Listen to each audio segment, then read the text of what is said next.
What is up, people, and welcome back to the channel. So today all I am explaining is my airbox looking thing that I brought on a whim,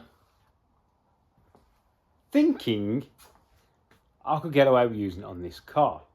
So this car, I pushed my luck with the tight spacing, and because I want to get as cold air as possible into the throttle bodies, because if you'd notice where I put these throttle bodies isn't exactly the coolest part of the engine bay, because all the hot air, all the air's going to coming through, being heated by the engine, the radiator. The hot air from the radiator is going to be coming up, so there isn't the best for a nice cold airflow.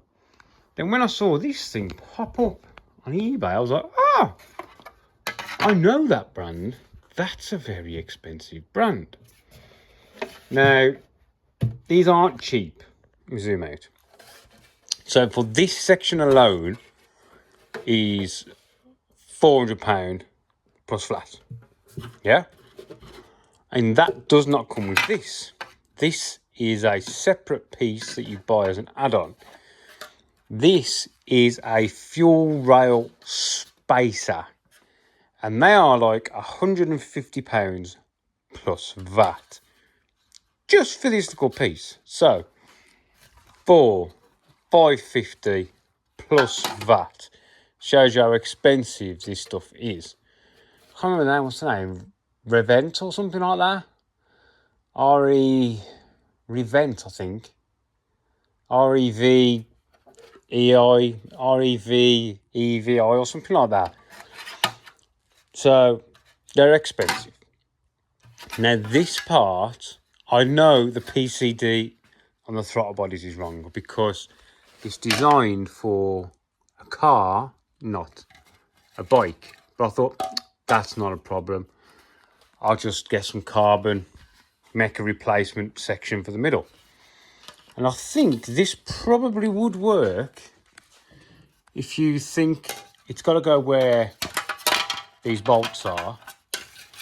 I reckon they just won't fit through there. But hang on, let me just move that piece of stuff that back in the hole, shall we? Put that there. I reckon if that's in line with those bolts, I reckon that step down there would actually go around my fuel rail. So this section could possibly work, yeah, going in. It is a touch long, like a bit, but we can get away with that. But the issue is this section. The section I was hoping would have fitted, but really I need a bigger turnaround, because when I put this in the space, right, and if I make it so it's about there, we've got a bar in the way, yeah, and it sucks. You go on their website and they do make a host of adapters which fit in there, which come out as twins, come out as a different angle, different sizes. I mean, the actual body, the box body, fits quite well. And I think with that other piece on there, I think we would fit. But the issue is getting a pipe onto it. It doesn't fit at all. I'm not. Why? Shut up. A freaking watch of mine.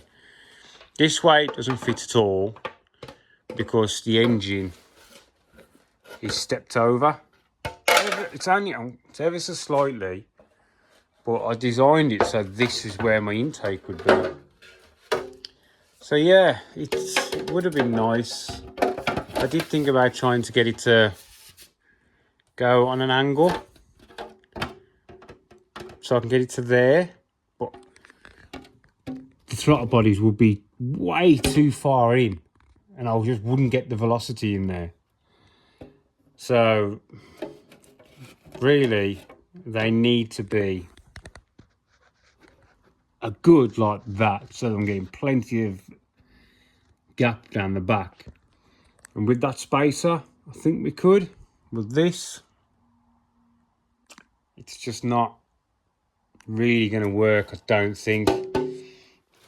It was worth the risk to try it because I got to get the right money. It's a really nice piece of kit. The sticker's missing, but I guarantee you if you got in touch with them, they'd send you a sticker for it.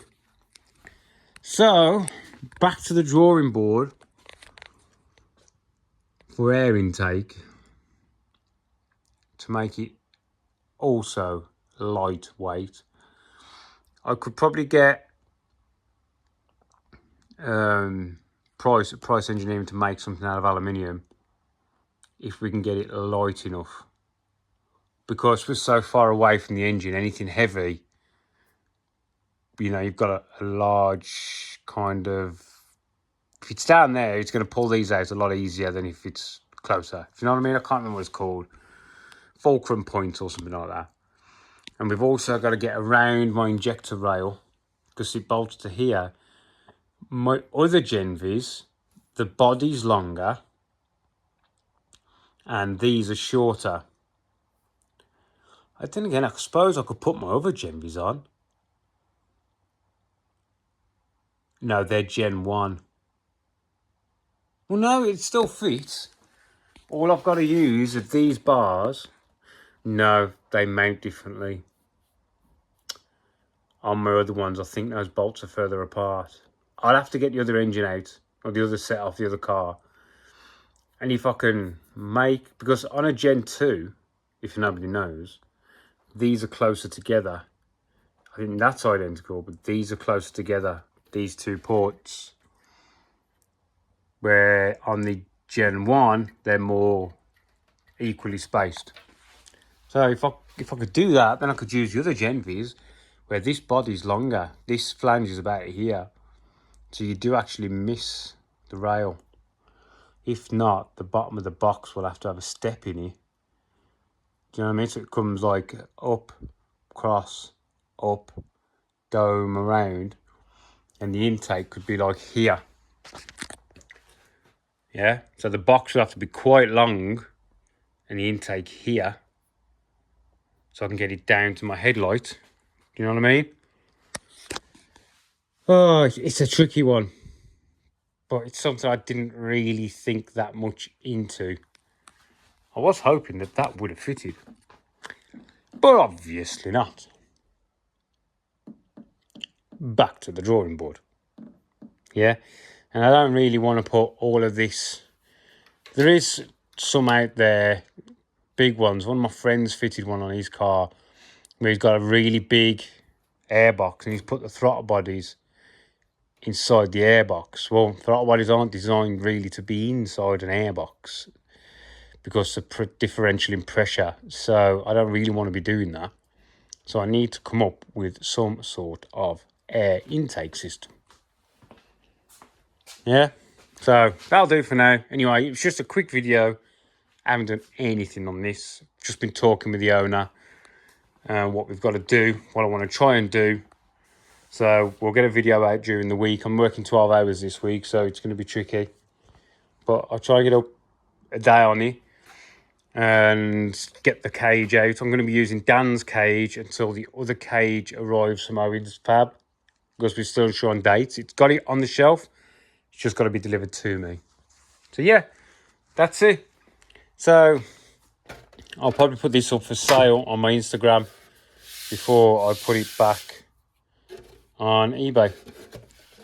So it is a really nice piece of kit. It just doesn't quite work. They do a thing that pushes in there and it's got a 45-degree neck on it, but it still won't fit. And that's like 150 quid plus VAT, and I don't want to buy it to try it to know it don't fit. Well then, there we go. Thanks for watching. Bit of an update on the thing I brought that I didn't really need, that I hoped would work, but didn't work. Yeah, and my mates, I'm waiting for these. He's away on holiday before he finishes up the CAD. What I might ask him to do is just take a touch off there. So I've got a little bit more to work with. Oh, look, the bolts catch my wheel. Never mind. Yeah, because we have the tracking slightly out, but I haven't moved these. So technically the tracking should be perfect. So I think this needs to come down. See how it's slightly up? I think it needs to come down. But I've got all of this space over here to work with. Hang on, let me zoom in. See all of that? Because I'm making my own if I need to. So I can manipulate this quite a lot. And you wouldn't believe how much difference that will make. Just with those, I think it's about 5mm, that flat on there. That'll make a massive difference. So anyway, that's it for now on the van build. Again, we'll be getting onto this soon. Right then, see you later. Catch you in the next one. Thanks for watching and all that jizzle. See you later, people.